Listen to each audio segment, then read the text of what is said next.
এরপরে প্রশ্ন হলো, হাঁটুর উপর কাপড় উঠলে অনেকে বলে ওযু নষ্ট হয়ে যায়, আবার অনেকে বলে ওযু নষ্ট হয় না, কারণ ওযু ভঙ্গের কারণের মধ্যে নাকি হাঁটুর উপর কাপড় ওঠার কথা নাই। এক্ষেত্রে শরীয়ত কি বলে? খুব সুন্দর প্রশ্ন, এবং এই ভুল ধারণাটা আমাদের এই অঞ্চলে একটু বেশি।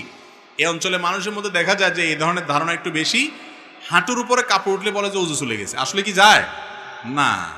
হাঁটুর উপরে কাপড় ওঠার সাথে ওযু যাওয়ার সম্পর্ক, ওযু যাওয়ার সম্পর্ক কিসের সাথে বলেন তো? ওযু ভঙ্গের সাথে। বায়ু আসলো কিনা, পেশাব পায়খানা আসলো কিনা, ঘুমায় পড়ছেন কিনা, এগুলো ওযু ভঙ্গের কারণ। বেহুশ হয়ে গেলেন কিনা, হ্যাঁ, রক্তপুষ পানি বাইরে হয়ে গড়ায় পড়ছে কিনা, এগুলো ওযু ভঙ্গের কারণ। ওযু ভঙ্গের কারণ যদি না পাওয়া যায়, তাহলে হাঁটুর উপরে কাপড় ওঠার কারণে কি হবে না, ওযু ভাঙবে।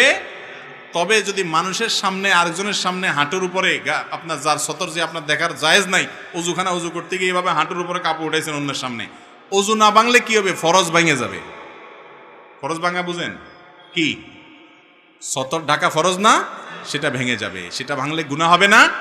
এই জন্য ওইটা বড় গুনাহ হবে। ওযু ভাঙলে তেমন কোনো বিপদ হতো না। ওযু ভাঙলে আবার ওযু করতেন, অসুবিধা কি? কিন্তু গুনাহ হয়ে যাবে অন্যের সামনে। এই জন্য যাতে অন্যের সামনে হাঁটুর উপরে রান টান এগুলো দেখা না যায়, এই জন্য ওইটাকে ঢেকে ঢুকে রাখবেন। কিন্তু যদি কোনো কারণে উঠে যায়, তাতে ওযু ভাঙবে না, ওযু থাকবে।